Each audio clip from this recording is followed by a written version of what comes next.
There's a suggestion, a whisper on the edge of physics that you and I, that every atom, every particle, every glimmer of consciousness within our shared universe, what if we have already emerged from a machine of unimaginable power? What if our familiar world, this intricate, vibrant and sprawling cosmos that we inhabit, our entire universe, is not some primordial independent creation, but merely the spectacular aftermath, the grand explosion of emergent reality that broke free after a dizzying, unfathomable leap through time?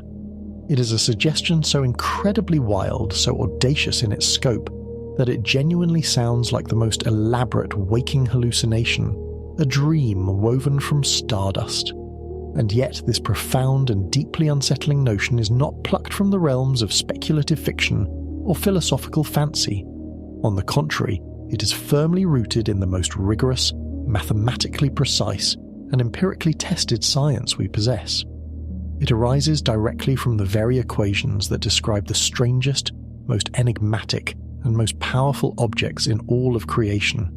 To even begin to grasp the terrifying elegance of how such a possibility could exist, and more importantly, how it might intimately connect to our own origins, we are compelled to embark upon the most perilous, most mind-bending journey imaginable. A journey not merely across vast distances, but to the very conceptual limits of time and space itself. To truly understand, to allow this grand narrative to unfold, we must descend. We must go down into the heart of a black hole, into the cosmic abyss where our deepest intuitions about reality are challenged and transformed. So, this entire extraordinary journey, believe it or not, this grand intellectual odyssey into the unknown, begins not with some grand deliberate quest for cosmic truth, but with what might seem, in retrospect, like a peculiar kind of mistake. A misstep, perhaps, a moment of doubt from one of the most towering intellects in all of human history. The year is 1915. After a decade of what he himself described with a mixture of exasperation and profound dedication as mad and desperate work. A period of intense intellectual struggle and relentless calculation that pushed the very boundaries of human thought, often to the brink of his own sanity, Albert Einstein finally publishes the final, complete equations of his general theory of relativity. It was an absolute, unequivocal triumph of the human mind, a testament to the power of abstract thought to unlock the universe's deepest secrets. These were equations that didn't just tweak our understanding, they utterly revolutionized it. They didn't merely add to the existing framework of Newtonian physics, they shattered it and rebuilt it anew on a foundation of curved spacetime. These groundbreaking formulas predicted, among other astonishing things, that time itself is not an absolute immutable constant, like a universal metronome, but rather flows at different rates, faster in the thin, attenuated gravity of the mountains, for instance, where gravity is slightly weaker than in the denser gravitational field at sea level, where it is stronger. They foretold that the universe itself wasn't a static, unchanging backdrop for celestial events, but rather a dynamic entity, continuously expanding, stretching and evolving, a cosmic ballet of creation and destruction. And perhaps most dramatically, they predicted the existence of ripples in the very fabric of space-time, gravitational waves, propagating outwards from violent cosmic events, carrying energy and information across the void. These formulas, perhaps the most profoundly beautiful and intricate in all of physics, with their elegant symmetries and their predictive power, swiftly became our most essential and powerful tool, our fundamental lens, for comprehending the vast and mysterious cosmos. They were, in essence, the new Rosetta Stone for the universe, offering a language to read the heavens. And then, barely a few weeks after this monumental publication, as the ink was still drying on the scientific journals that announced this revolution, Einstein receives a letter. A letter not from a fellow academic in some hallowed, serene university, engaged in comfortable, abstract discourse, but from the brutal, mud-soaked Eastern Front, from the absolute hellscape of World War I. The author was Carl Schwarzschild, a young, brilliant astronomer, a mind of exceptional acuity, who at that very moment was serving as a lieutenant in the German army, engulfed by the senseless savagery of trench warfare, surrounded by the cacophony of cannon fire and the cries of the wounded. Tragically, just a few months later, he would succumb to a rare autoimmune disease, pemphigus, a direct consequence of the unsanitary and brutal conditions he endured in those very trenches, a life cut short by the arbitrary cruelty of war. But in those agonizingly rare, fleeting moments of quiet, stolen between the deafening roar of artillery barrages and the constant chilling proximity of death and unimaginable human cruelty, Schwarzschild accomplished something truly extraordinary. He engaged in what he poetically described as taking a walk in the land of Einstein's ideas, and this profound, solitary intellectual stroll, conducted amidst the chaos of war, a testament to the indomitable spirit of the human intellect, led him to an incredible, paradigm-shifting discovery. He found the very first exact solution to Einstein's incredibly complex nonlinear equations. No one else had managed this feat of mathematical wizardry, not even Einstein himself. This solution, elegant and precise in its mathematical architecture, perfectly described how the immense gravity of massive objects like our Earth or our Sun warps and distorts the very fabric of space and time around them. This warping, this curvature of spacetime, was what dictated the paths of planets, compelling them to move in their predictable elliptical orbits, refining and extending Newton's earlier, simpler laws of gravitation. It beautifully explained previously known anomalies in planetary motion, like the subtle, tiny precession of Mercury's perihelion, that slight shift in its closest approach to the Sun that Newton's theory couldn't quite account for. But there was something far more hidden, far stranger, lurking within the pristine mathematical structure of Schwarzschild's groundbreaking work. Something so profoundly bizarre, so utterly counterintuitive, that even Einstein himself, the very architect of General Relativity, initially couldn't bring himself to believe it. What could possibly be lurking in these equations that was stranger than the idea that time itself could slow down, or that space could bend? Schwarzschild showed, with undeniable mathematical rigour, that if you were to compress any mass, any object, whether it be a star, a planet, or even a teacup, down to a certain incredibly small critical limit, a specific radius, then an invisible, utterly confounding boundary would instantaneously form around it. A spherical surface, a veil where, according to the equations, reality itself would utterly go haywire, cease to behave in any recognizable fashion. On this peculiar surface, which we now universally refer to as the event horizon, clocks, any clock, regardless of its construction or precision, would appear to a distant observer to stop completely. Time, as we understand its relentless forward march, would effectively freeze. And space, the very three-dimensional expanse we navigate, would, on the other hand, stretch out into an infinitely long and incredibly narrow well, as if it were being torn apart, shredded into an impossible geometry, a cosmic distortion beyond our mundane comprehension. Time stopping, space tearing itself apart, twisting into an infinite abyss. To Albert Einstein, this entire notion sounded like nothing more than pure mathematical nonsense. An alarming, albeit intriguing, artifact of the equations themselves, something with no genuine, tangible connection to the real, physical world. After all, he reasoned, to conjure such a bizarre object into existence from something as mundane as our Earth, you would be required to crush the entire planet down to the minuscule size of a ping-pong ball. It was an absurdity, a thought experiment of such extreme scale that it seemed utterly beyond the realm of physical possibility, a whimsical mathematical construct with no cosmic counterpart. Einstein, with a wave of his hand, simply dismissed the idea, finding it academically uninteresting, a mathematical curiosity rather than a profound physical prediction. He didn't have enough faith, he realized later, in his own magnificent creation, in the equations that sprang from his own genius. He lacked, in that crucial moment, the intellectual courage to follow his own theory, his own mathematical truth, to its wildest, most terrifying, and ultimately, most accurate conclusions.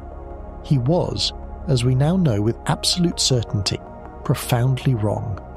Today, the collective wisdom of astronomy and astrophysics has confirmed that these extraordinary objects don't just exist in the realm of theoretical mathematics. they are ubiquitous. There are billions upon billions of them scattered throughout the vast, indifferent expanse of our universe, silent titans shaping the cosmos, cosmic architects of destruction and rebirth. We call them fittingly black holes. Astronomers, with their ever more sophisticated instruments and observational techniques, now detect them everywhere.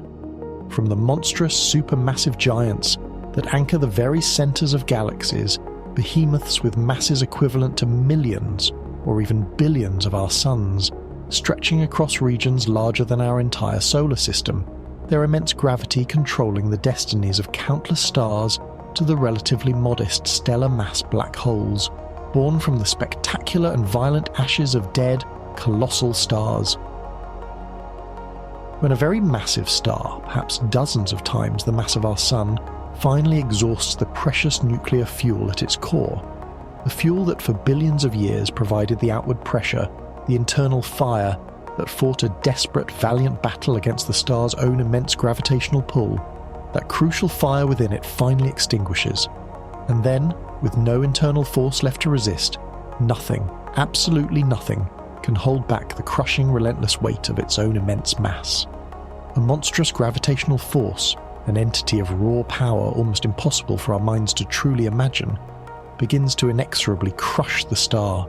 Compressing it inward like an empty soda can caught in a cosmic vice, it collapses, getting denser and denser, the matter packed more and more tightly, until it reaches that critical Schwarzschild limit, that incredibly small radius where the escape velocity exceeds the speed of light.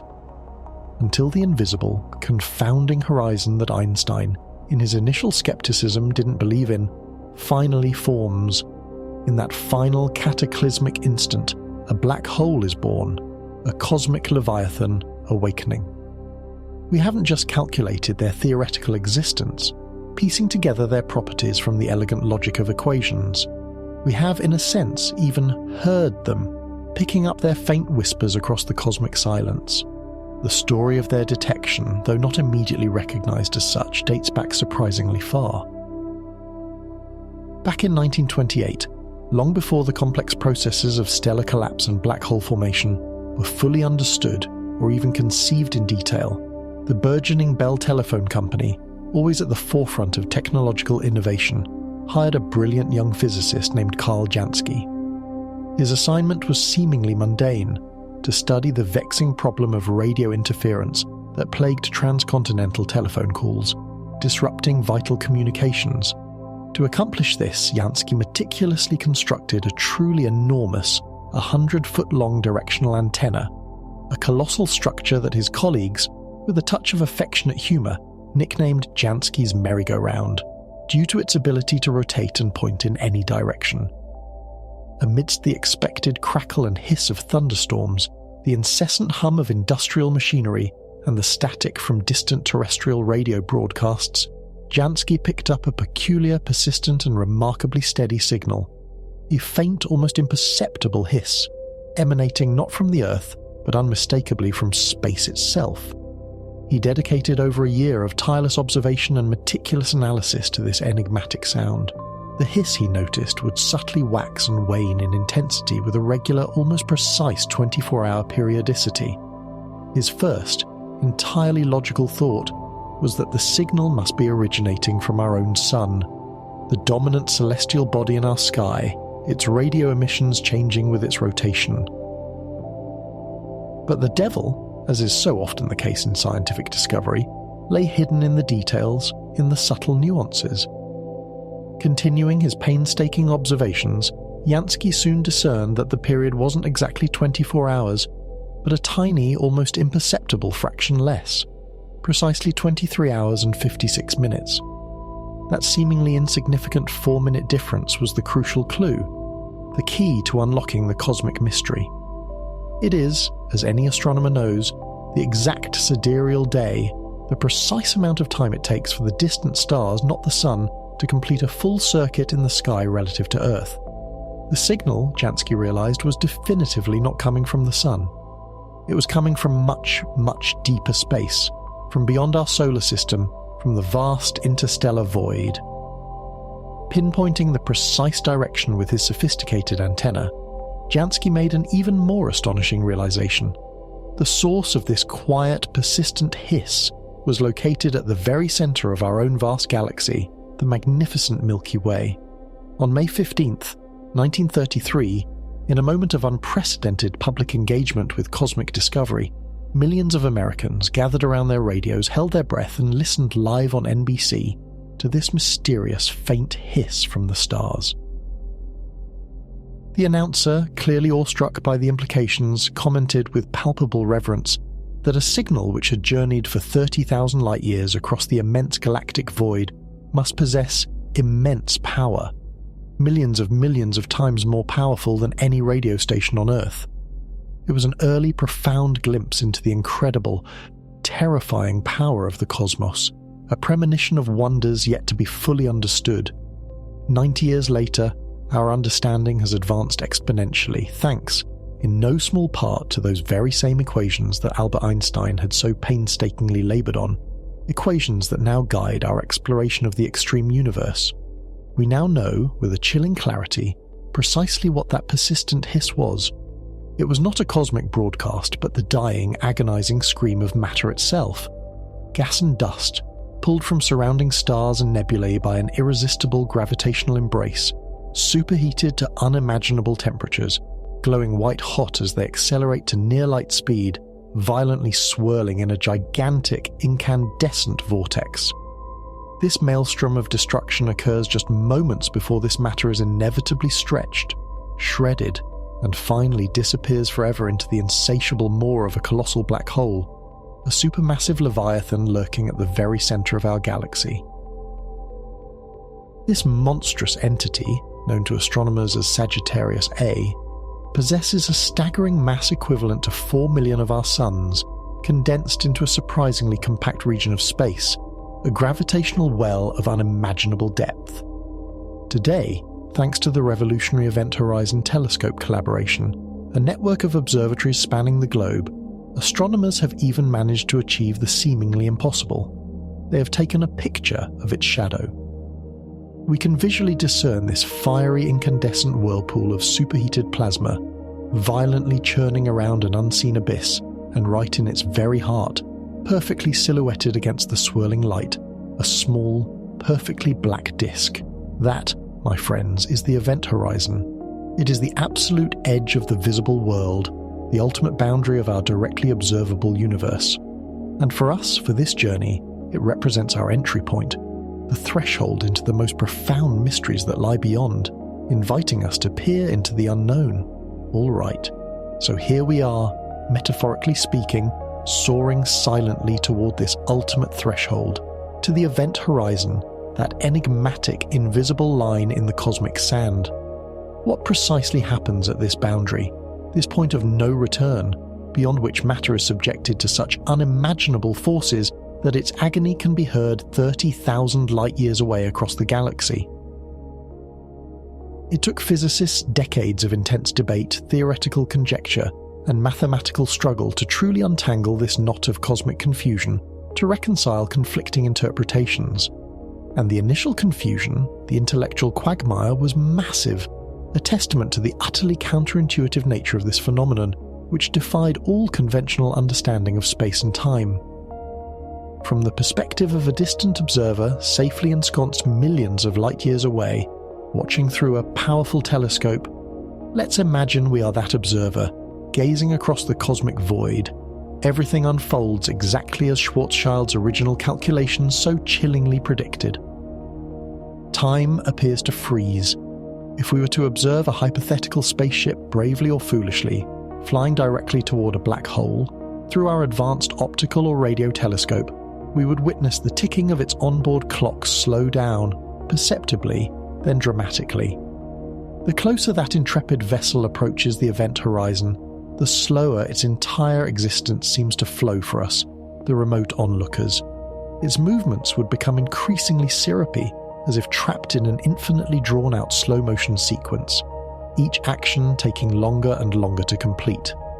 And at the very instant it appears to touch that invisible, mathematical line, that cosmic precipice, for us, from our distant vantage point, it would effectively freeze there forever. frozen in time, eternally suspended, seemingly falling but never, ever actually crossing the boundary from our perspective. We, the external observers, would never truly know what transpired next for the ship or its crew. It would simply vanish, effectively fading from our universe of cause and effect, becoming a permanent ghostly image etched into the boundary of space-time, a silent monument to its final, irreversible journey. But what then does the astronaut aboard that doomed ship actually feel? And this is precisely where the true profundity, the genuine strangeness, and the deep interest of the physics truly begin to manifest. For him, for the sentient being making that ultimate journey, absolutely nothing special, nothing catastrophic, happens at the moment of crossing. His watch continues to tick at a perfectly normal, entirely familiar rate. The space immediately surrounding him isn't suddenly tearing apart, isn't distorting into some grotesque, impossible geometry, isn't wrenching him limb from limb.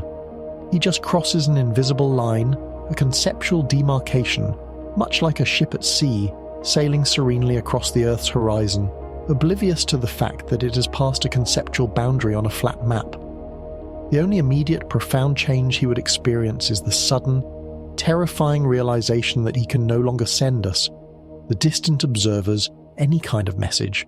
No radio signal, no desperate plea, no final data burst, no farewell wave.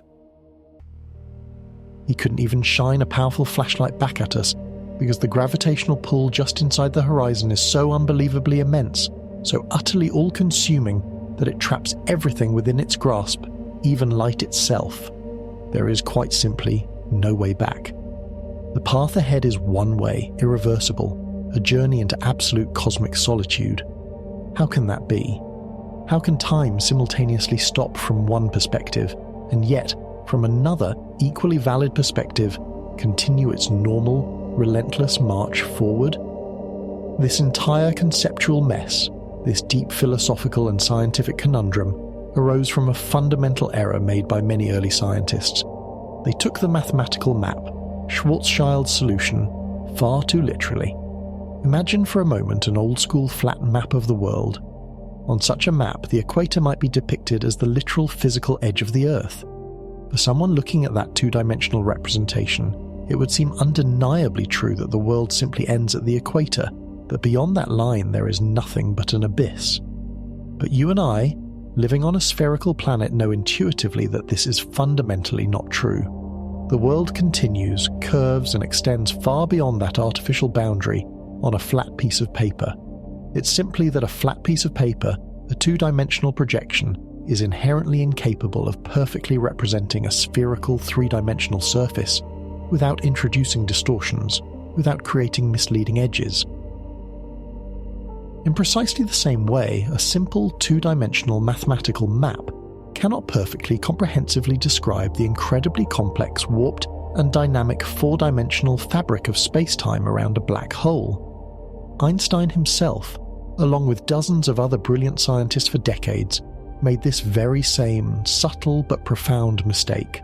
They mistook the mathematical edge of the map, the limits of their chosen coordinate system, for the literal, physical edge of reality itself, a conceptual error that obscured the true nature of the horizon. The first person to courageously and brilliantly untangle this Gordian knot of space-time, to see beyond the limitations of the coordinates, was David Finkelstein in 1958. Finkelstein was a truly fascinating scientist, an intellectual polymath with incredibly broad and eclectic interests. He penned influential academic papers not just on the intricacies of theoretical physics, but also on the subtle nuances of Renaissance art, demonstrating a rare breadth of intellectual curiosity and a capacity for interdisciplinary thought. He was not merely a brilliant mathematician, capable of manipulating complex equations with effortless grace. He was, more importantly, a true thinker, endowed with the capacity for bold, daring, almost reckless conceptual leaps that transcended conventional wisdom, questioning even the most established interpretations. Finkelstein, with his characteristic intellectual fearlessness, simply went ahead and meticulously calculated what would genuinely happen to a traveller, an astronaut crossing the horizon, if you described events from their fundamental point of view, from their intrinsic frame of reference. And his calculations, clean and elegant, unequivocally showed there was no catastrophe, no tearing apart, no dramatic cessation of time. The horizon, he demonstrated, was not a physical wall of infinite density or an impassable barrier where reality disintegrated.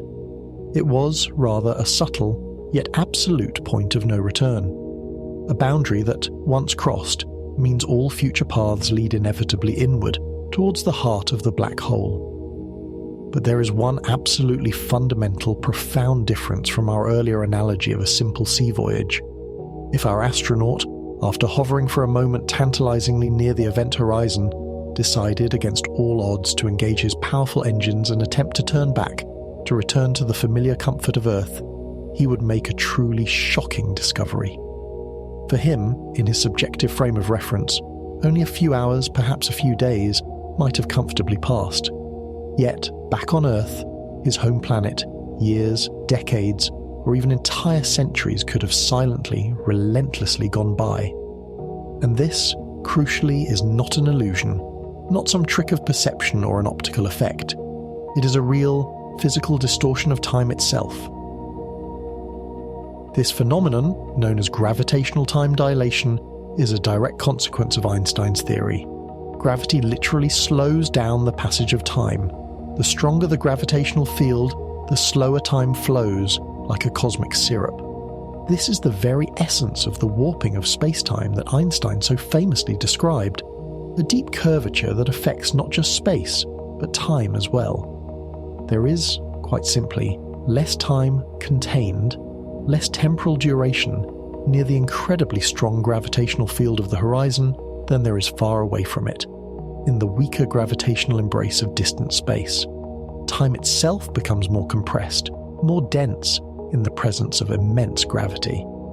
So, which time then is the real time? The one diligently ticking on the astronaut's wristwatch, or the one marking the passage of history on Earth? Einstein's profound revolution, his most radical and liberating insight, was the startling realization that this question itself is fundamentally meaningless. It is akin to asking which point on the Earth is truly on top. For every single spot on our spherical planet, whether it be a mountain peak in the Himalayas or a remote island in the Pacific, it experiences itself as up, and all other spots are perceived as down relative to it. There is no absolute up in space. In precisely the same way, every single place, every distinct location in the vast tapestry of the universe possesses its own unique local time. There is no single, master, universal clock that dictates the temporal rhythm for the entire cosmos, synchronizing all events. The world, the universe, is not a rigidly synchronized machine. Rather, it is a complex, intricately tangled network of these myriad local times, all flowing at subtly different rates, all subtly interacting with and influencing each other, creating a symphony of temporal variations. Finkelstein, the brilliant mind who finally solved the perplexing mystery of the event horizon, once penned a fascinating article about the famous enigmatic engraving Melancholia Thurun by the German Renaissance artist Albrecht Dürer. He believed that this complex, highly symbolic and deeply introspective work of art beautifully reflected our innate human melancholy, our deep-seated sadness in our futile yet endlessly compelling attempt to grasp some kind of absolute truth, to perceive the world not from the singular, limited perspective of our own experience, but from all of them at once simultaneously. But reality, Finkelstein suggested, is perhaps only ever truly accessible to us through these individual, finite perspectives. Each viewpoint offers a slice of the truth, a facet of the whole, and perhaps, just perhaps, reality itself is nothing more and nothing less than the sum total of all these infinite interconnected perspectives, a grand symphony of subjective experiences woven into a single cohesive cosmic tapestry. And so, we stand now at the very edge of the horizon. We have pondered its meaning, explored its paradoxes, felt the pull of its mystery. It is time, finally, to cross it. We will not be swayed or deterred by the dark, ancient warnings, the whispers of cosmic dread, the foreboding tales of no return. We are going in. We are plunging into the unknown, allowing our minds to follow where our bodies cannot. We are inside the black hole. We have entered the secret, hidden chambers of the universe, a realm fundamentally unlike anything we have ever experienced or imagined. And now the stark reality of our situation dawns with chilling clarity. There is no going back. The combined, unimaginable power of all the rocket engines, all the propulsion systems ever conceived or built in the world, would not be enough to overcome this crushing gravitational prison.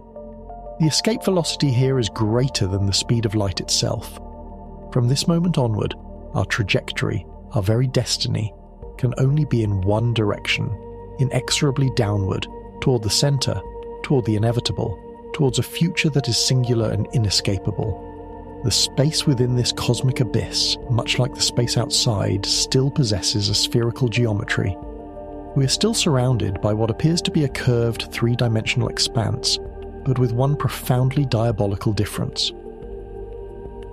Outside the event horizon, with powerful enough engines, or with sufficient initial velocity, we could theoretically move up toward regions of larger and larger radius, away from the gravitational pull, away from the central mass. Inside, however, no matter what desperate maneuvers we attempt, no matter how we orient our vessel, no matter what forces we bring to bear, we will find ourselves with terrifying certainty moving relentlessly toward tighter and smaller spheres. The gravity here is so utterly all-consuming, so overwhelmingly powerful, that it doesn't just pull us downward, it literally drags space itself downward, pulling the very fabric of the cosmos along with it, carrying us, caught in its inexorable current, deeper into the abyss. This is not merely falling through space, it is falling with space. The geometry of this inner world, the hidden realm of a black hole, is, surprisingly, eerily similar to the spiraling descent described in Dante Alighieri's Inferno, a journey through ever-narrowing circles. It's not a simple, static point. Rather, it's a very long, continuously stretching funnel, extended and elongated primarily in the dimension of time. And the older the black hole, the more ancient its cosmic existence, the longer and deeper its inner part becomes, like a bottomless well extending into eternity, a cosmic hourglass stretching into the infinite future. For a truly ancient black hole, one that has existed for eons, this internal funnel could stretch for millions of light years, a vast internal universe unto itself, a private dimension of warped time. At the very bottom of this seemingly endless abyss, this cosmic maw is still the original star or whatever massive object that initially collapsed to create this monstrous hole. But this funnel, this temporal tube, isn't static. It's a dynamic, evolving entity. Over vast stretches of cosmic time, it relentlessly gets longer and longer, and simultaneously narrower and narrower. We are falling, inexorably, into this ever-deepening abyss, which is gradually, terrifyingly, compressing around us, much like the walls of a claustrophobic room in a horror movie, but with one crucial, agonizing distinction.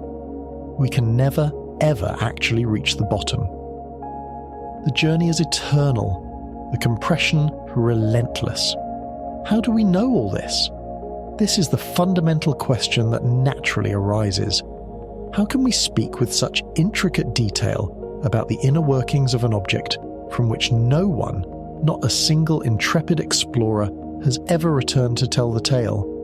We know it because the inside of a black hole, at least for a significant portion of its internal structure, is still perfectly, elegantly described by the equations of Albert Einstein's General Relativity.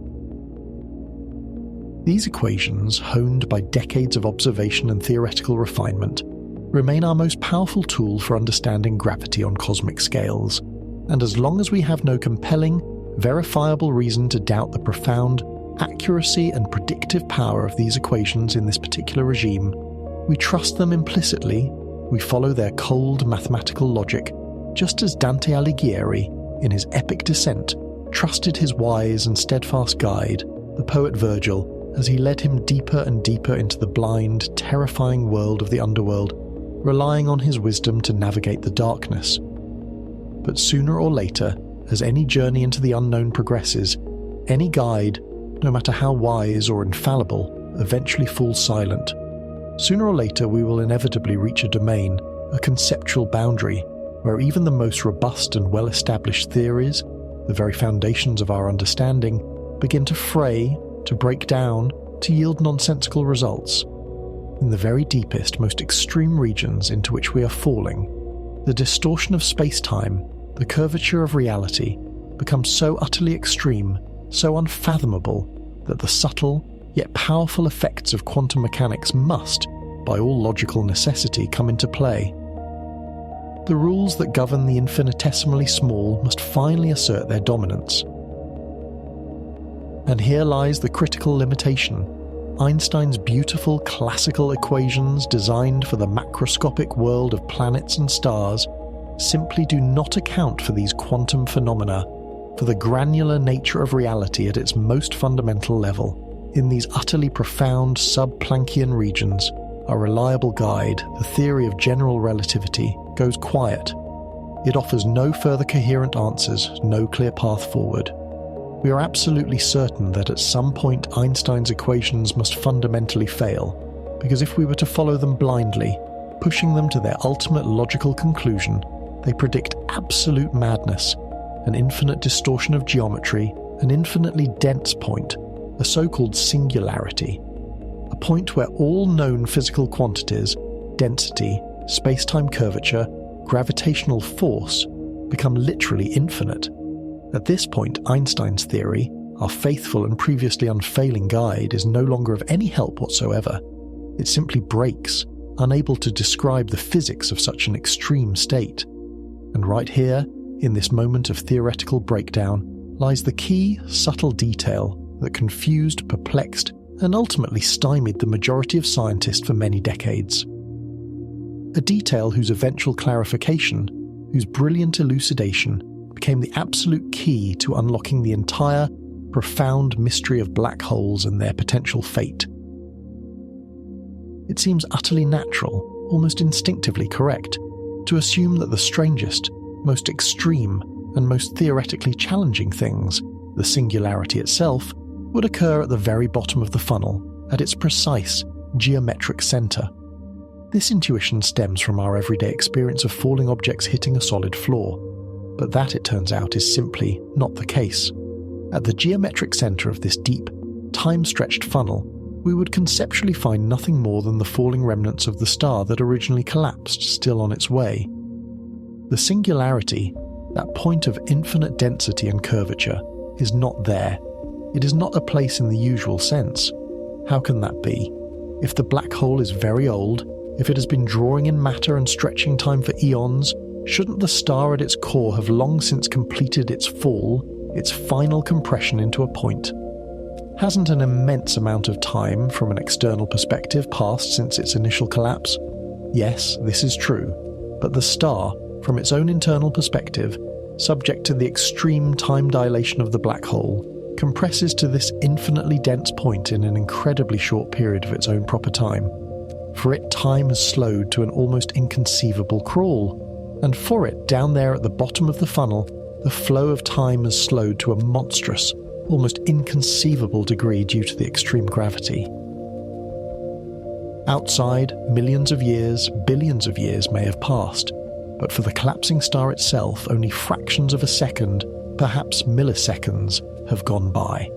It is still, from its own perspective, continuing its seemingly eternal fall, caught in the endless compression at the bottom of this infinitely elongating and narrowing funnel. Therefore, the zone where the distortions of space-time become infinite, where Einstein's equations absolutely break down, the zone we are so intensely interested in and are trying to understand, is simply not located at the geometric center of the black hole. So, if it's not at the center, then where precisely is it? Where does this ultimate breakdown of physics occur? It is in our future. The singularity, the true endpoint of the classical black hole, is what happens after this long, thin, endlessly stretching tunnel of the funnel becomes even longer and impossibly thinner, until at some point in the subjective future of anything falling in, it compresses itself into a single, utterly featureless line, crushing us along with it into non-existence. This, my friends, is the ultimate catastrophe, the final, inescapable horror predicted by Einstein's theory if we blindly ignore the absolutely critical realm of quantum effects. Space collapses, time ends. We hit an impenetrable mathematical wall. The singularity is not a physical place, a fixed coordinate at the centre like a destination on a map. It is an event in the future, the ultimate unavoidable destination for anything that crosses the event horizon. It is, quite literally, the end of time itself, at least for the infalling matter, the ultimate temporal boundary. So we've reached this quantum zone, this ultimate boundary where our classical guide, the exquisitely beautiful equations of Einstein, has finally left us. It has fallen silent, unable to provide further illumination or a clear path forward. What then is next? What lies beyond the limits of our current understanding? This was precisely the profound, almost existential question that the eminent physicist Carlo Rovelli and his bright young student, an American named Hal Haggard, were discussing on that clear, crisp day in the vibrant city of Marseille, surrounded by the sun-drenched beauty of the Mediterranean coast, while grappling with the most extreme frontiers of cosmic reality, where physics itself seemed to lose its footing. How do you move forward? How do you navigate when all the familiar maps end, when all the reliable guides fall silent, when the very language of your understanding ceases to make sense? You can't simply stop. You can't turn back. The only option is to explore, to venture bravely over the next conceptual hill into the unmapped intellectual territory. But, obviously, we cannot physically travel to the bottom of a black hole to the very heart of the singularity. No human body, no robotic probe could withstand such conditions. We can, however, travel with our minds. We can change our perspective. We can attempt to see reality, this impossibly complex tapestry, from a fundamentally different angle, from an entirely new point of view, allowing our intellect to transcend physical limitations. Think of the great intellectual leaps of history, the moments when human thought redefined its boundaries. Copernicus, for instance, didn't build a spaceship to visit the sun. He mentally transported himself, in a radical act of imagination, to the sun's vantage point to understand how the planets really moved, thus overturning millennia of geocentric thought, shifting our cosmic centre. Einstein, similarly, didn't actually ride a beam of light. He imagined what he would perceive, what fundamental truths would reveal themselves if he were to undertake such an impossible journey, how space and time would warp around him. To make such a monumental intellectual leap, to bridge the gap between the known and the unknown, you must find a delicate, often precarious balance. You must judiciously decide what elements from your old, familiar and comfortable knowledge to take with you, to hold on to as your intellectual anchor, and what established concepts, no matter how cherished, to ruthlessly discard, to jettison as unnecessary baggage. If you cling to too much of the old, you'll find yourself perpetually stuck in familiar patterns, unable to envision new possibilities, trapped by outdated paradigms. But if you discard too much, if you throw away all your intellectual tools, you will be left with nothing to build upon, no framework to move forward, lost in an ocean of pure speculation without direction or foundation. This, in essence, is the very core, the pulsating heart of true scientific creativity, and indeed of all great art as well. We take old, seemingly disparate concepts, ideas deeply embedded in our everyday experience, and through an act of profound imagination, we apply them in entirely novel, often breathtakingly new ways by means of powerful and illuminating analogy. Isaac Newton, for example, took the intuitive human idea of force, the everyday experience of pushing a cart or pulling a rope, the exertion of physical effort, and elevated it, generalized it to describe the universal interactions between celestial bodies, the invisible hand that guided the planets. Albert Einstein, similarly, took the everyday, subjective idea that time can flow slow or fast. Didn't we all already intuitively know that from the dragging hours of boredom compared to the fleeting moments of intense joy and happiness, where time seems to fly? But he then applied this deeply human idea to the very fabric of reality itself, to the grand cosmic dance of gravity and spacetime, revealing time's true elasticity. To understand what truly lies beyond the classical singularity, beyond that predicted end of time, you must, at a crucial juncture, decide which familiar, deeply ingrained idea to finally abandon, to let go of in order to grasp a deeper truth. And on that fateful day in Marseille, in the quiet exchange between mentor and student, Hal Haggard uttered the key transformative words: "Einstein's equations don't change if we reverse time. To get a rebound, we just reverse time and paste the solutions together." A simple statement, yet pregnant with revolutionary implications. What did he mean by that? What profound implication lay beneath that deceptively simple statement? He proposed the simplest, and in its brilliance, the most elegant analogy imaginable. The entire process of the formation of a black hole is, at its core, a fall. A massive star, overwhelmed by its own gravity, falls in on itself, collapsing inward. Any object, any intrepid space probe, any hapless dust particle that enters a black hole irrevocably falls. Space itself, this long, deep, stretching tube of a funnel within the black hole, falls, continuously compressing itself further and further inward. And what, in our everyday experience, usually happens to things when they fall, when they reach the perceived bottom of their trajectory? Very often, if the surface is right, they don't just stop, they bounce. Think of a basketball. It hits the gymnasium floor with a satisfying thud, and then, miraculously, it bounces, flying back up into the air, reversing its downward motion. And here's the crucial observation. Its movement after the bounce is, in essence, the exact same movement as its fall, just played in reverse. It's as if the film of its descent was simply being run backward, unravelling its journey. We've already established in our journey inward that the singularity of a black hole is not a fixed, static place at the centre, but rather the ultimate, crushing endpoint of its fall for anything that enters. What if, upon reaching the absolute bottom of its fall, in this mysterious extreme quantum zone where classical physics breaks down, the star and all the space-time around it simply bounce, much like a cosmic basketball hitting an ultimate floor? What if, at that unimaginable instant, they don't simply cease to exist, but rather begin to move as if time itself had fundamentally reversed its direction for them? What if the universe has a rebound mechanism? And what then would we perceive? What extraordinary spectacle would unfold if we were able to film the entire life cycle of a black hole, from its birth to its eventual fate, and then, with cosmic patience, play that entire film backward? We would see a white hole, a cosmic entity of profound and captivating mystery. So what precisely is a white hole? It is not some entirely new, exotic or previously undiscovered monster from the unfathomable depths of space.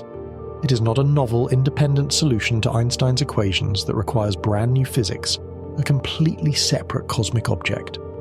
Quite astonishingly, it is the very same mathematical solution that perfectly describes a black hole, but with one critical, profound difference. The sign of time is reversed. The fundamental equations of physics, including Einstein's magnificent laws of general relativity, are, in a beautiful and profound way, surprisingly symmetric. They do not intrinsically distinguish between the past and the future. If these equations allow a particular process to happen in one temporal direction, they just as easily and just as elegantly allow the exact reverse process to occur. They are indifferent to time's arrow. Thus, if a black hole is defined as an object that you can only ever enter, but from which you can absolutely never ever leave, once you have crossed its event horizon, then consequently, a white hole, its precise temporal twin, is an object from which you can only ever exit, but which you can absolutely never ever enter. It is an outward bound gateway, but an impenetrable wall from the outside. If our black hole, after its long fall, were to undergo this quantum bounce and begin moving back in time, like a basketball soaring upward after hitting the floor, it means it fundamentally transforms itself, at its core, into a white hole. The space inside, which was previously relentlessly compressing and elongating, twisting into an ever tighter funnel, after this miraculous bounce in the extreme quantum zone, would then begin to expand and shorten. And then, everything that ever fell into the original black hole, every atom, every photon, every star, every spaceship, every shred of information can cross this incredible quantum zone, find itself in the newly formed white hole, and eventually, in a stunning act of cosmic rebirth, exit back into the wider universe. But is this truly possible? To make this utterly profound transition, this cosmic metamorphosis from a black hole to a white hole, the very fabric of space and time must necessarily cross that extreme quantum zone, the region where we know, with absolute certainty, that Einstein's classical equations fundamentally fail. Their elegant curves break down into infinite densities and curvatures. We expect them to fail there because their predictions become nonsensical, offering no coherent physical description. But do the subtle, yet powerful rules of quantum mechanics truly allow for such a grand, such a majestic bounce? And this, my friends, is precisely where a groundbreaking theory, a profound intellectual edifice that Carlo Rovelli has dedicated his entire scientific life to developing and refining, comes onto the stage: the theory of loop quantum gravity. This is where the old map ends and a new one begins to be drawn. This ambitious and deeply elegant theory attempts to describe the quantum properties not just of matter and energy, but of space and time themselves, unifying the two great pillars of 20th century physics, general relativity and quantum mechanics. And one of its main, most stunning consequences, a direct outflow of its mathematical structure, is the fundamental granularity of space. What does this mean? It means that at the most fundamental, most microscopic level imaginable, space is not a smooth, continuous, infinitely divisible canvas, a perfectly uniform continuum. Instead, it is composed of indivisible, discrete quanta, elementary grains or loops of space, analogous to the atoms that make up matter. These are the fundamental pixels of reality. This profound insight implies that there is an absolute, unbreakable limit to how much space can be compressed. You simply cannot squeeze something down to an infinitely small point, because space itself has a fundamental, granular structure, a smallest possible unit. The space inside a black hole, therefore, cannot be compressed indefinitely. It cannot reach infinite density. It compresses down to the incredibly tiny, almost unimaginably small size of these fundamental quantum grains, these elementary loops, and then, crucially, it simply has nowhere else to compress. The universe hits its ultimate quantum floor, a point of maximum density beyond which no further classical compression is possible. And what then happens at that unfathomable juncture, when space can compress no further? The second fundamental, equally mind-bending property of the quantum world comes powerfully into play: its astonishing ability to jump. An elementary particle, for instance, can, under specific quantum conditions, cross a barrier that would be utterly insurmountable in our ordinary, macroscopic, classical world. This counterintuitive phenomenon is famously called the tunnel effect or quantum tunneling. An electron, for example, can tunnel through a solid wall, even though it fundamentally does not possess enough energy to actually fly over it, defying all classical expectations, a ghost passing through a barrier. Hal Haggard's brilliant idea was that the entire interior of the black hole, the collapsing star, the infalling matter, the warping space-time itself, everything caught within, could collectively make a similar macroscopic quantum leap. It could, in essence, tunnel through that forbidden zone, that ultimate crushing barrier where classical time was supposed to stop, where reality was supposed to end, and miraculously find itself on the other side, in a completely new configuration of space-time. And it is absolutely crucial to understand this correctly, to grasp its full implications. This is not merely a jump within space and time, this is a jump of space and time itself. It is an instantaneous, non-local quantum transition from one fundamental configuration of space and time to an entirely different one, a reordering of the very fabric of existence. At that utterly pivotal moment, space and time as we know them, with their smooth, continuous properties, temporarily dissolve, not into a point, but into a shimmering, indeterminate cloud of pure probability, a quantum foam, a bubbling cauldron of space-time quanta. And then, miraculously, they re-emerge, recrystallize, with a radically new reversed structure, a space-time geometry that now describes an expanding rather than contracting universe. Loop quantum gravity, with its elegant mathematical framework, directly predicts that we can in fact cross what Einstein's classical theory considered to be the absolute end of reality. We can, conceptually at least, pass to the other side through the quantum firewall into a new cosmic phase. But here, my friends, we arrive at the most surprising, the most counterintuitive, and in its profound simplicity, the most elegant part of this entire winding cosmic story. Okay, so a quantum miracle, a bounce, happens exclusively on the inside of the black hole, in the realm of extreme gravitational distortions and quantum foam, where all classical laws break down. But what then happens on the outside? How can the external shell, the observable facade of a black hole, suddenly magically transform itself into the outer shell of a white hole? If there are no extreme quantum effects occurring on the outside, and Einstein's classical laws of general relativity still hold undisputed sway in that region? This seems to present an insurmountable paradox. The answer, when it finally emerges, is staggering in its simplicity, almost anticlimactic. It doesn't. Nothing, absolutely nothing, happens to the external appearance of the object. Because from the perspective of a distant observer, peering across the cosmic void, a fully formed white hole is, for all intents and purposes, utterly indistinguishable from a black hole. They are cosmic twins, identical in their external behavior, only truly differentiated by their internal dynamics. This statement at first glance sounds like a complete and utter paradox, a logical impossibility. After all, a black hole, by its very nature, is a cosmic vacuum cleaner. It relentlessly attracts everything around it, drawing in matter and light, pulling it inward. And a white hole, if it is the time-reversed twin, must surely behave differently, perhaps repelling things, pushing matter away. But no, a white hole attracts things too. The fundamental force of gravity, the very fabric of space-time, doesn't suddenly transform into cosmic repulsion simply because you've reversed the arrow of time in your equations. If you were to play a film of our familiar solar system backward, the planets would still be faithfully orbiting the Sun, still being pulled inward by its inexorable gravitational embrace, albeit in reverse orbital direction. Gravity remains an attractive force. You can perfectly well have planets orbiting a black hole, and equally validly, you can have planets orbiting a white hole. You can fall towards a black hole, and just as easily you can fall towards a white hole. The external gravitational field is identical. How then is this possible? How can these two seemingly antithetical objects, one you can only enter, the other you can only exit, appear identical from the outside?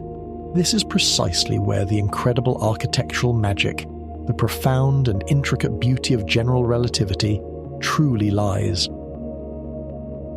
The entire crucial difference, the fundamental distinction between a black hole and a white hole, manifests only at the horizon itself and, more dramatically, within its hidden, inaccessible interior. The internal dynamics are what define them. Consider this thought experiment. Yes, theoretically, a rock could spontaneously fly out of a white hole, propelled from its enigmatic interior, a burst of energy from the past. But we can also, in a different scenario, see a rock flying away from a black hole. Imagine someone with an unimaginably powerful launch system threw a rock with enormous relativistic force a fleeting moment before it crossed the event horizon of a black hole. That rock, momentarily defying the inevitable, would fly away.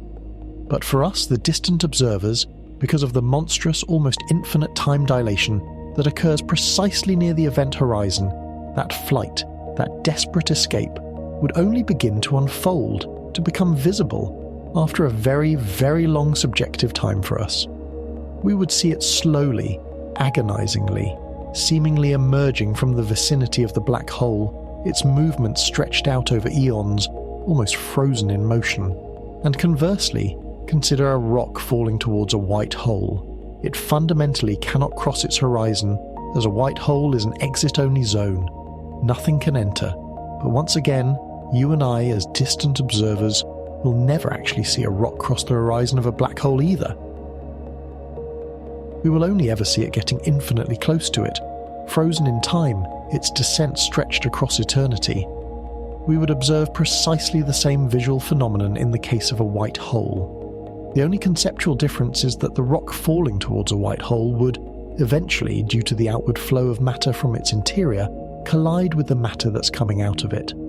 But this collision, which for the rock itself will happen very quickly, very definitively for us, due to the same extreme time dilation near the horizon, will be stretched out paradoxically over a practically infinite amount of our perceived time. From the outside, they look functionally identical. The event horizon and the hidden guts within are what fundamentally differentiate them. This, in its elegant simplicity, was Hal Haggard's crucial transformative insight.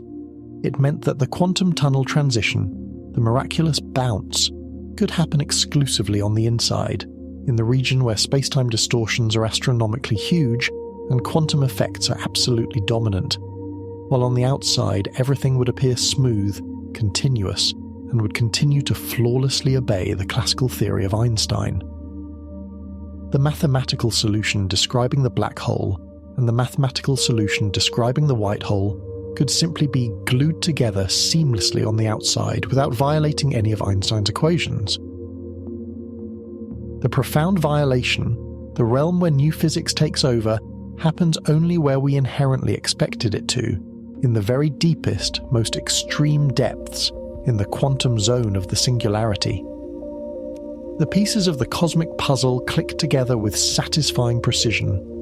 The audacious hypothesis that a black hole, after its long internal fall, could eventually transform into a white hole gained not just conceptual solidity, but rigorous mathematical flesh and breathtaking elegance. The black horizon, that ultimate cosmic barrier, like Gandalf in the perilous dungeons of Moria, seemingly consumed by darkness, could, through a profound quantum alchemy, magically become white. The cycle of cosmic existence, it seemed, might be far more dynamic, far more intertwined than we had ever dared to imagine. But the story, like any truly profound cosmic narrative, would be incomplete, lacking its full depth and nuance, without one last crucial detail, another layer of complexity that adds both beauty and a touch of melancholy to the grand design. There are certain processes in nature, fundamental interactions, that inherently only ever proceed in one direction. An egg, for instance, that falls from a table and shatters on the floor irrevocably breaks. It never spontaneously reassembles itself. A drop of ink dispersed in water never spontaneously gathers itself back into a concentrated droplet. This irreversible asymmetry is the very essence of the arrow of time. The past is fundamentally different from the future, and in the life cycle of a black hole, there is such a fundamentally irreversible process, a cosmic ticking clock that ensures its one-way journey. In 1974, the brilliant theoretical physicist Stephen Hawking made another shocking and utterly groundbreaking discovery. Black holes, contrary to their initial definition as light-trapping entities, must slowly, subtly radiate heat. This too is a profound quantum tunnel effect. Particles, photons, seemingly trapped eternally inside the black hole's gravitational prison, manage, through a mind-bending quantum fluctuation at the event horizon, to seep out, to tunnel through the insurmountable barrier and escape into the surrounding space, carrying away energy. This means that a black hole, over unimaginably vast stretches of cosmic time, slowly evaporates. It gradually loses both its mass and its energy through this Hawking radiation, and consequently its event horizon slowly, inexorably shrinks. This slow, steady dissipation is the intrinsic, inexorable arrow of time for a black hole, a one-way process that cannot be reversed. And because of this continuous radiation, this subtle leakage of energy, the bounce, the quantum transition, cannot be perfectly symmetrical. It's like a real basketball, which upon impact with the floor loses some of its kinetic energy to air friction, sound, and heat, and therefore doesn't quite bounce back to the exact same height from which it fell. Similarly, a white hole, born from the quantum transformation of a black hole, will be slightly smaller, less massive, than its parent black hole was at its peak, having shed some of its cosmic weight. This process of evaporation, driven by Hawking radiation, can continue for an incomprehensibly long time, far exceeding the current age of the universe for large black holes, eventually shrinking the black hole's horizon to microscopic subatomic sizes. And this is precisely where a completely surreal, almost fantastical geometry arises, a truly gigantic internal volume, potentially millions of light-years long, the remnant of the original black hole's immense interior, now enclosed within a tiny, almost vanished subatomic shell. An enormous, sprawling space contained within a minuscule, almost imperceptible sphere. This incredible spatial paradox is made possible thanks to the monstrous distortion of geometry, the extreme warping of space itself by gravity, much like a fairy tale hut in which, through some magical enchantment, hundreds of vast interconnected rooms are contained within what appears, from the outside, to be a small, unassuming dwelling, defying all intuition about scale. This extraordinary fact, this peculiar cosmic property, gave rise to one of the most furious, most intellectually charged scientific debates of the last 50 years, a profound and deeply unsettling conundrum known as the black hole information paradox. The central question was stark and seemingly unanswerable. How much information about the matter that fell in, about its quantum states, its precise properties, can possibly be contained inside an object that, from the outside, appears to have such a tiny, seemingly information-limited surface, the evaporating horizon? One significant part of the scientific community, grappling with this paradox, became firmly convinced. Not much information at all. If the horizon, the information-carrying surface, becomes infinitesimally small, then the information inside must also, by definition, be infinitesimally small, effectively destroyed. But then, a terrifying question arises. Where does all the information about stars, planets, intrepid spaceships, complex biological systems, everything that ever fell in, that falls into the black hole during its incredibly long life actually go? According to the most fundamental laws of quantum physics, information cannot, under any circumstances, truly disappear without a trace. It must be conserved. Proponents of this dogma of information loss prevention came up with the most ingenious, often mind-bending ways to save it.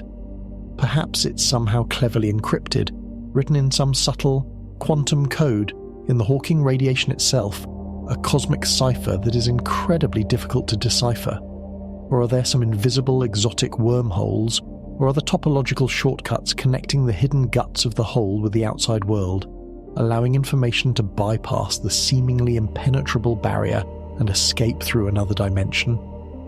Another part of the scientific community, a camp to which Carlo Rovelli and his collaborators firmly belong, thinks otherwise, offering a more elegant, perhaps even more satisfying resolution. Their fundamental argument is that the mistake of their opponents lies in their tendency to view the black hole as an eternal, static, unchanging object, and to describe it almost exclusively from an external, distant point of view, ignoring its internal evolution. They ignore what is truly happening inside, in the dynamic, evolving interior, and most importantly, they ignore what will eventually come out when the black hole finally, through its quantum metamorphosis, turns into a white one. The information, Rovelli argues, doesn't disappear at all. It simply waits patiently for its appointed time, conserved within the quantum realm. It comes out in a grand cosmic exhalation, after the black horizon has undergone its quantum transition and become a white horizon, allowing for the re-emission of everything that fell in, like a cosmic exhaling breath. Now, with all these intricate pieces laid out, we can finally put the whole grand picture together, like a complex, beautiful tapestry revealing its full design, its hidden patterns, and perhaps more importantly, we can return to our main, most profound and most exciting question, the one that anchors this entire monologue. Where does this fundamental difference between past and future, this undeniable directionality, even come from? Why does time in our perceived reality flow only in one relentless direction, rather than being a reversible symmetrical process, equally open to both past and future? The fundamental microscopic laws of physics, at their deepest level, don't inherently require this. They are largely time-symmetric. It turns out that the directionality of time, its arrow, is not an intrinsic universal property of time itself, but rather a profoundly specific property of our particular corner of the universe, our unique cosmic environment. It is a direct and powerful consequence of the fact that, in the unimaginably distant past, our universe was in a very special, incredibly ordered, and highly improbable state, a state of exceedingly low disorder, or, in the precise language of physics, a state of profoundly low entropy. All energy, all matter, was compressed into an almost unimaginably dense single point, a state of perfect, pristine order, a cosmic seed of potential. Imagine for a moment two interconnected water tanks. If you open the partition between them, the water from the fuller tank will, without fail, rush dynamically into the less full one, creating intricate waves, powerful vortices, and swirling whirlpools, until the water level in both tanks equalizes and the system calms down, reaching a state of equilibrium, a uniform featureless distribution. This entire process is fundamentally irreversible. You will never, spontaneously, sense the water rush back into the fuller tank, recreating the initial imbalance, restoring order from chaos. The wave, the turbulent current, the spreading of the water is a direct consequence of a past event, the opening of the partition, the release of initial order, the creation of a gradient. Our memories, the fleeting footprints we leave in the sand, the photographs we cherish, the words meticulously printed in books, all are, in a profound sense, such waves, temporary, intricate structures that exist only because in the past there was an imbalance, a disequilibrium, a source of free energy that could be utilized to create structure and complexity. We remember the past, but we cannot remember the future, precisely because the past was characterized by this special, ordered state, and the future is simply the relentless, unavoidable path to equilibrium, to maximum chaos, to ultimate thermal peace. Our consciousness itself, our very ability to think, to perceive, to experience, to process information, is a complex, fundamentally irreversible process. You and I, with our intricate neural networks and our subjective experiences, are these highly complex vortices, these ephemeral structures generated by the initial profound imbalance of the universe, constantly moving from order to a slightly greater state of disorder to sustain ourselves. We are, quite literally, children of time. We are products of its inexorable arrow, carried forward by its flow, existing only because of its directionality. And here, finally, we arrive at the stunning climax, the culmination of our entire journey, the grand synthesis of these profound ideas. Loop quantum gravity theory, with its vision of a granular quantum spacetime, suggests that our universe's Big Bang might not have been a singular absolute beginning from nothing at all, a creation ex nihilo. Instead, it could have been something far more dynamic, far more cyclical, a big bounce. It posits that our current expanding universe could be the direct result of the collapse of a previous contracting universe, which upon reaching an unimaginably dense, ultra-compressed state, the quantum singularity, the ultimate cosmic crunch, didn't simply end, but rather, like our cosmic basketball, bounced. It recoiled, exploding outward and beginning the grand expansion that we observe today. The physics of this cosmic bounce, this grand universal rebound, is strikingly, profoundly similar to the physics of the quantum bounce of a Planck star inside a black hole, the very process we have just explored. The microcosm mirroring the macrocosm.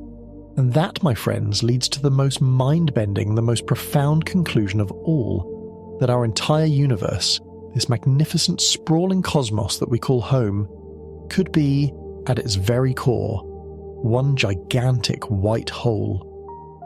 Our Big Bang, the supposed moment of creation, is not a beginning from nothingness, but rather the dramatic, explosive moment when matter from a collapsing star, or perhaps even an entire previous universe that fell into a black hole in another antecedent universe, burst forth, re-emerging in a new expanding form. Everything we see around us, the swirling galaxies, the luminous nebulae, the countless stars, the planets teeming with potential life, life itself in all its bewildering complexity, is all, in this astonishing scenario, the recycled content of that ancient cosmic black hole. The very arrow of time that fundamentally governs our lives, that allows us to age, to remember, to grow, to exist, is a direct, indelible consequence of the special, incredibly ordered, low-entropy state in which matter was confined before it fell into that colossal, parent black hole, a cosmic memory imprinted on our very existence. We are, in a sense, living inside this gigantic, ongoing cosmic exhale, this grand expansion, stretched out over 13.8 billion years. And this process, this re-emergence, is not yet over. We are still, infinitesimally, emerging from the depths of that past cosmic collapse, riding the outward wave of a cosmic bounce. So what, then, is left after this incredible cosmic drama has played out? When the black hole, having performed its quantum bounce, has fully evaporated its residual Hawking radiation, when it has transformed into a white hole, and that white hole, in turn, over billions and billions of years, has patiently released all its stored information and its remaining residual energy back into the universe. What remains? What is the final, ultimate relic of this profound cycle? What is left is a tiny, incredibly stable object. An object with a minuscule mass, perhaps equivalent to nothing more than a speck of dust, but incredibly dense. It doesn't emit light, it doesn't interact with it. It is utterly impossible to sense, to detect directly. It possesses only a weak, almost imperceptible gravitational pull, a ghostly whisper of its former immense power, a silent sentinel in the cosmic dark. Perhaps, even right now, as we contemplate these cosmic mysteries, as these thoughts drift through your mind, millions and even trillions of such invisible relics are silently floating through the dark expanse of space, the ultimate remnants of ancient black holes, born in the intense, radiant glow of the primordial universe, having long since completed their entire life cycle, their journey from black to white.